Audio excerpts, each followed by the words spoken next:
হচ্ছে একটি নতুন রাষ্ট্র গঠনের চেষ্টা করা। সে জায়গার থেকেই আসলে নাগরিক কোয়ালিশনের প্রস্তাবগুলোকে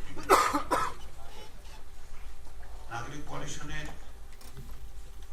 পক্ষ থেকে যে 7টি প্রস্তাবের কথা বলা হয়েছে বা এজেন্ডার কথা বলা হয়েছে, তার আগে 3টি নীতির কথা বলা হয়েছে।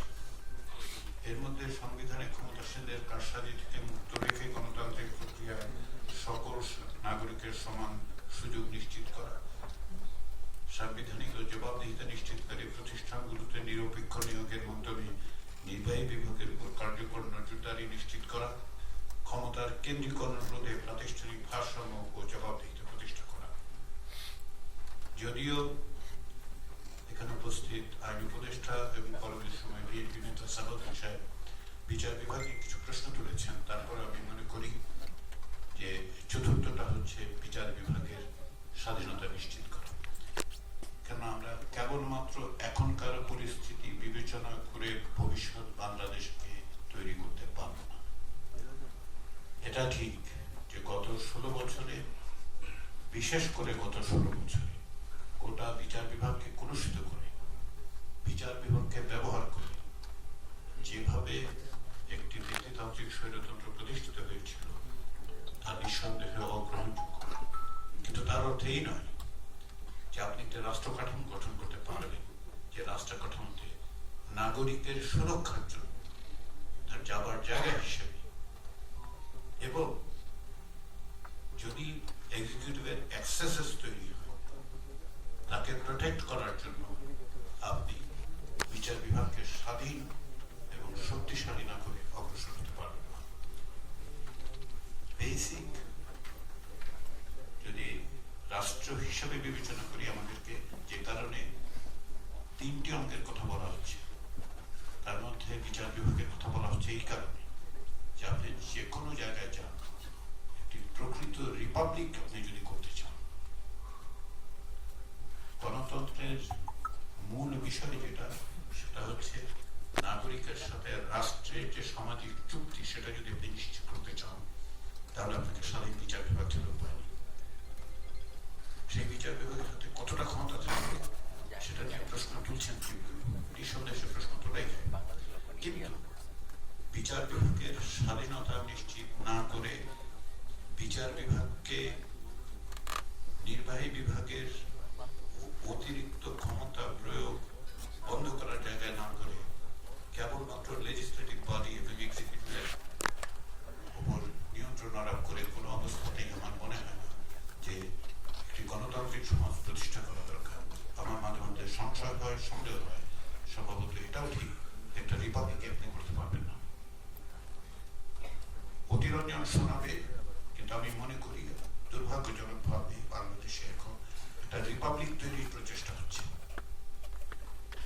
যেভাবে কাঠামোগুলোকে ধ্বংস করা হয়েছে, প্রথমত স্বাধীনতার পর থেকেই এগুলো ভয়াবহ দুর্বল ছিল, ভঙ্গুর ছিল, ক্ষয়িষ্ণু ছিল। পরবর্তী সময়ে 52 বছর ধরে ক্রমাগতভাবে প্রতিষ্ঠানগুলো ক্ষতিগ্রস্ত হয়েছে এবং তারই পরিণতি হিসেবে আমরা দেখতে পেয়েছি যে খুব সহজে একটি ব্যক্তিতান্ত্রিক স্বৈরতান্ত্রিক ব্যবস্থা প্রতিষ্ঠা করা হয়েছে।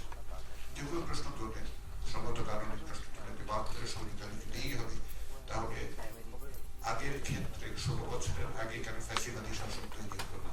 তাহলে সম্ভবত 72 সংবিধানের মধ্যে সবকিছু উপাদান, অবশ্যই সবকিছু, কিন্তু আপনি সংবিধানে এমন ব্যবস্থা করেছেন, সংবিধানের মধ্যে এমন ব্যবস্থা আছে যেখানে নির্বাহী বিভাগের উপর কোন রকম জবাবদিহিতার ব্যবস্থা নেই, প্রধানমন্ত্রীর হাতে অসীম ক্ষমতা দেওয়া হয়েছে। সেক্ষেত্রে এটা অনিবার্য ছিল যে একটা ফ্যাসিবাদী শাসন তৈরি হবে।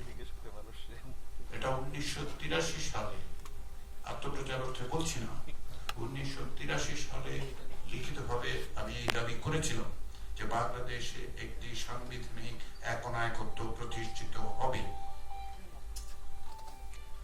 1993 সালে প্রকাশিত একটি বই আমি বলেছি যে বাংলাদেশের সাংবিধানিক একনায়কত্ব প্রতিষ্ঠার পথ খোলা আছে।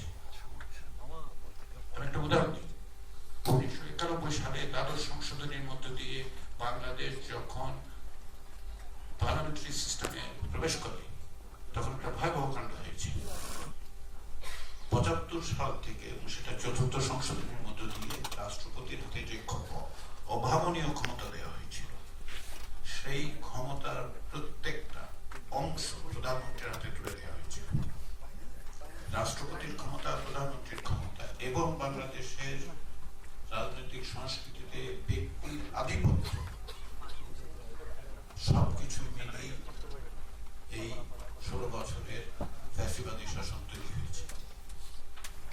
এবং এটাকে ফ্যাসিলিটেট করেছে দুটো জিনিস। একটা হচ্ছে সংবিধানের মধ্যে কোন রকম আবারও বলি কোন রকম বাধা ছিল না একজন শেখ হাসিনা তৈরি হওয়ার। আরেকটা হচ্ছে বিচার বিভাগকে সম্পূর্ণভাবে করতলগত করে যেভাবে ব্যবহার করা হয়েছে তার পথটা সংবিধানের মধ্যেই ছিল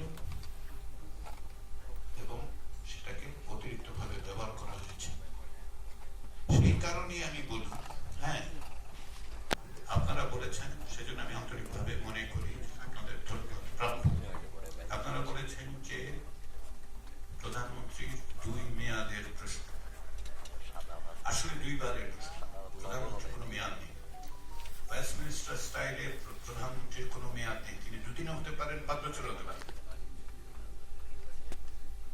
পার্লামেন্টের মেয়াদ ততক্ষণ যতক্ষণ পর্যন্ত একজন মেজরিটি কমান্ড করে, মেজরিটি আছে তার, ততক্ষণ পর্যন্ত।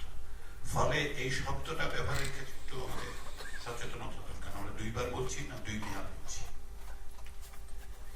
কারণ আপনি যদি বলেন যে প্রধানমন্ত্রী মেয়াদ তো ৫ বছর, আমি ৬ মাসের জন্য হইলাম, এটা তো বিবেচনা তা নয়। সংবিধান সংস্কার কমিশন ২ বারের কথা বলেছে।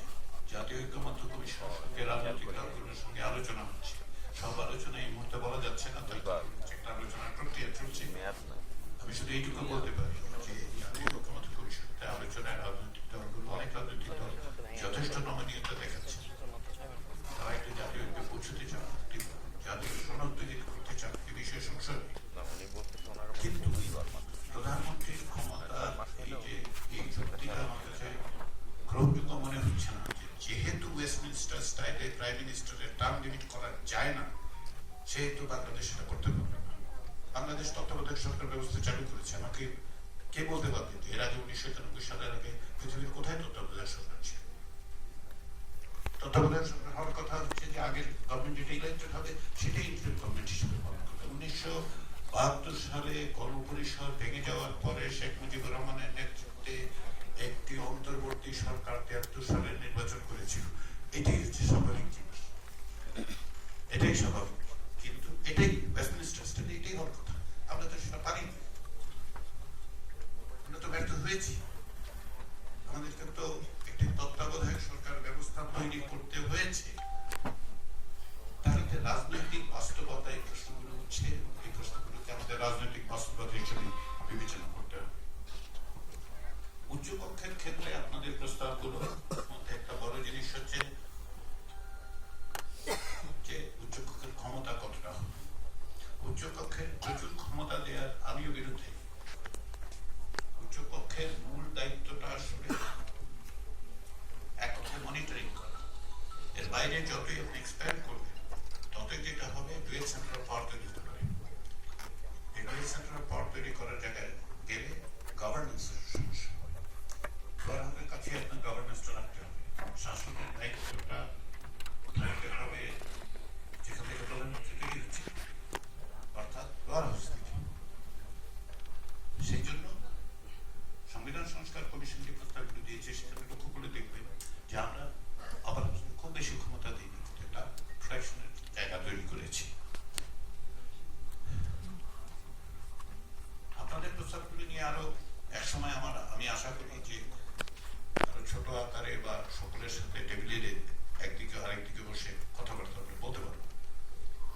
তবে যেটা সবচেয়ে গুরুত্বপূর্ণ সেটা হচ্ছে যে এই আলোচনাগুলো আপনারা পাবলিক ডিসকোর্সে আনার, জনগণের মধ্যে আনার যে ব্যবস্থাটা করেছেন সেই জন্য আপনাদেরকে শুধু ধন্যবাদ। আমার কাছে মনে হয়েছে যদি এইখানে এই সুযোগে আমি জাতীয় ঐক্যমত্য বিবেচনায় বলতে পারি এটা একটা বড় কাজ হচ্ছে। আপনারা কথা বলুন, নাগরিকদের অংশগ্রহণ নিশ্চিত করতে হবে, কোনো না কোনো ভাবে নাগরিকদের সংযুক্ত করতে হবে, সেই কাজটা আপনারা করছেন। এখানে এই প্রস্তাবগুলোর বিভিন্ন বিষয় আছে, সেগুলো নিয়ে হয়তো মেনুমত হতে পারে। পথরেখার কথা বলতে গিয়ে অনেকে বলছেন যে পথরেখাটা আগে ঠিক করতে হবে, তারপর আমি এই জায়গায় একটু ভিন্ন মত। আমি মনে করি প্রিন্সিপালসগুলো আগে ঠিক করতে হবে, আমরা কি করতে চাই। কারণ আপনি যদি প্রথমেই পথরেখা নিয়ে আলোচনা শুরু করেন, তাহলে প্রিন্সিপালসের জায়গাগুলোতে সম্ভবত অপ্রয়োজনীয় বিতর্ক সৃষ্টি হতে পারে। আসলে আমরা সিদ্ধান্ত নিই আমরা কি কি বিষয়ে একমত হতে পারছি। আমরা কি প্রধানমন্ত্রী 2 টার্মের ব্যাপারে একমত হতে পারছি? 2টা। আমরা কি বিচার বিভাগের একটা ইন্ডিপেন্ডেন্ট সেক্রেটারিয়েটের ব্যাপারে একমত হতে পারছি? সুপ্রিম জুডিশিয়াল অ্যাপয়েন্টমেন্ট কাউন্সিলের ব্যাপারে একমত হতে পারছি? পার্লামেন্টের যে স্থায়ী কমিটিগুলো আছে সেগুলোর মধ্যে কোনগুলোর ব্যাপারে আমরা একমত হতে পারছি? গণভোটের ব্যাপারে কি আমরা নিশ্চিত হতে পারছি, একমত হতে পারছি? আমরা কি আপার হাউসে পিআর এর পদ্ধতিতে একমত হতে পারছি? এনসিসি প্রতিষ্ঠার ব্যাপারে আপনারা এনসিসি বিষয়ে কিছুটা একভাবে সমর্থন করেছেন, ক্ষেত্র বিশেষে আপনাদের কিছুটা রিজার্ভেশন আছে। ওয়েলকাম, আপনারা রিজার্ভেশনটা দেখিয়েছেন, ভালো আলোচনা হোক। এনসিসির লক্ষ্যটা যদি স্পষ্ট থাকে আমাদের কাছে, এনসিসিটা তারা করা হচ্ছে রাষ্ট্রের 3টি অঙ্গের প্রতিনিধিদের জাতীয় এবং রাষ্ট্রীয় স্বার্থে এক টেবিলে আনার ব্যবস্থা করতে হবে। এবং সেইখানেই আসলে আমরা বলেছি সংবিধান সংস্কার কমিশন পক্ষ থেকে যে সেইখানেই আপনি ডিফেন্সের অ্যাপয়েন্টমেন্ট গুলো দেওয়ার কারণ হচ্ছে অন্যত্র যেটা হয়েছে অতীতে এগুলি ব্যক্তিগত পছন্দ দিয়ে নির্ধারিত হয়েছে। এখন আসুন সকলে মিলে আলোচনা, দরজাটা বন্ধ করে টেবিলের চারদিকে রাষ্ট্রের 3টি অঙ্গের প্রতিনিধিরা জাতীয় স্বার্থকে সামনে রেখে একত্রে বসতে পারবে। আইডিয়াটা হচ্ছে সেখানে একটা ক্ষমতা, আপনি কিছুটা ক্ষমতা চান, ভালো ফোরাম তৈরি করা দরকার, যেখানে আলোচনাগুলো করা যাবে। রাষ্ট্রের স্বার্থ, জাতীয় স্বার্থ সমস্ত ট্রান্সেন্ড করবে ফোরাম দরকার। ফলে আমি আপনাদের প্রস্তাবে তো বছরেখা নিয়ে মন্তব্য করছি না, কারণ একটা একটু ভুল বোঝাবুঝি তৈরি হতে পারে। আমি এখন যে দায়িত্বে আছি সে কারণে আমি এই ভুল বোঝাবুঝি তৈরি করতে চাচ্ছি না। আমরা আলোচনা করছি রাজনৈতিক দলগুলোর সাথে, আলোচনার প্রাথমিক পর্যায়ে আলোচনা আমি আশা করছি ঐক্যমত্য কমিশন আশা করে 15 তারিখের মধ্যে, মাসে 15-16 তারিখ, 15 তারিখ আমাদের লক্ষ্য। তার মধ্যে আমরা 15 মের মধ্যে শেষ করতে পারবো। তারপরে আমরা দ্বিতীয় রাউন্ডের আলোচনায় যাব, সেখানে সম্ভবত আমরা পথরেখার বিষয়টা আলোচনা করতে পারবো। আমি আশা করি, আমরা আশা করছি যে সেখানে পথরেখার বিষয়টা আলোচনা করতে পারবো। কিন্তু তার আগে ঐক্যমতের ভিত্তিটা কোথায়, কোন জায়গাগুলোতে আমরা একমত হচ্ছি সেগুলো চিহ্নিত করা দরকার। কিছু কিছু অংশে চিহ্নিত হয়েছে, কিছু কিছু বিষয়ে একমত আছে, কিছু কিছু বিষয়ে দ্বিমত আছে। আশা করছি আলাপ আলোচনার মধ্যে দিয়ে সেগুলো সম্পাদন করা যাবে। শেষ কথাটা আমি যেটা বলি, এটাকে আমরা জুলাই সনদ বলি, জাতীয় সনদ বলি, যেভাবেই বলি, সবচেয়ে বড় হচ্ছে রাজনৈতিক দলগুলোর কমিটমেন্ট থাকতে হবে। কমিটমেন্টটা বাইন্ডিং হতে হবে। নন বাইন্ডিং কমিটমেন্টের ব্যাপারে জনগণের আস্থা নেই। তার সবচেয়ে বড় কারণ হচ্ছে এই যে 1990 সালে এইরকম একটি লিখিত চুক্তিও শেষ পর্যন্ত রাজনৈতিক দলগুলো মানে রেসপেক্ট টু পলিটিক্যাল পার্টিস, রাজনৈতিক দলগুলোর সাথে আমি প্রত্যেকদিন আমাদেরকে কথাবার্তা বলতে হচ্ছে। আমরা বলবো অবশ্যই, কারণ দেশ রাজনৈতিক দলগুলোই চালাবে। ফলে কিন্তু নন বাইন্ডিং কোন রকম জাতীয় সনদ শেষ পর্যন্ত জনগণের আস্থা অর্জন করবে না। জনগণের আস্থা অর্জন করতে হলে রাজনৈতিক দলগুলোর কাছে এই সুযোগে যদি আমাকে যেহেতু সময়টা দিয়েছেন